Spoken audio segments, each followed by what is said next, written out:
আসসালামু আলাইকুম এভরিওয়ান। আশা করছি সবাই ভালো আছেন। আর এটা হচ্ছে আরেকটা হারভেস্টিং ভিডিও, লাউ হারভেস্টিং ভিডিও।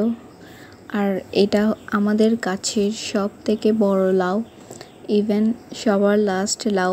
আর এরপর আরেকটা লাউ হয়নি, যেগুলি বড় হয়েছে ওগুলাই পচে গেছে বা আর খাওয়া হয়নি, গাছে থেকে পোকামাকড় খেয়ে ফেলছে। সো তার জন্য এটাই লাস্ট।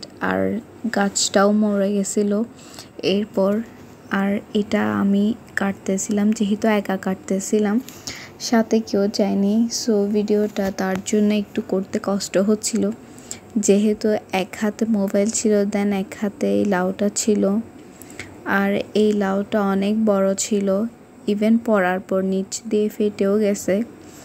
আর এটা হলো আমাদের গাছের শিম। আর এই দিকটাই শিম তেমন একটা হারভেস্টিং করা হয়নি, ধরাও হয়নি।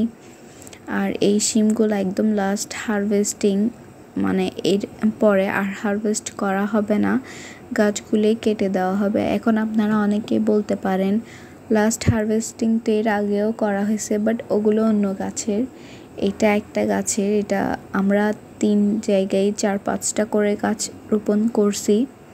এটা হচ্ছে আমাদের পেছন দিক দিয়ে গাছ। আরেকটা আছে যেটা ছাদে উঠছে, ওইটাও পেছন দিকে, বাট আরেকটা ছিল সামনের দিকে। সো এইটাই হচ্ছে লাস্ট হারভেস্টিং এই গাছটার। অন্যগুলো সব করা শেষ, ইভেন গাছগুলোও প্রায় মারা যাচ্ছিল, সো আম্মু কেটে দিছিল। আর এই দিক দিয়ে কিছু ছিল, বাট ওগুলো হারভেস্টিং আর করা হয়নি, হারভেস্টিং করার জন্য ছিল না। আর এই শিম গাছগুলো কিন্তু আমাদের টক পাতা গাছের মধ্যে টক পাতা গাছগুলো যেহেতু বেশি বড় হয়ে গেছে, সো তার জন্য এখানে মানে মাচা হিসেবে কাজ করছে গাছগুলো। আর আজকে খুব একটা বেশি শিম হারভেস্ট করব না, ছিল না খুব একটা বেশি, এইগুলাই ছিল অল্প করে। সো আজকের জন্য ভিডিও এতটুকুই। আর আমার ভিডিওটা যদি ভালো লাগে আপনাদের, তাহলে একটা লাইক করবেন আর চ্যানেলটিকে সাবস্ক্রাইব করে দিবেন। আসসালামু আলাইকুম।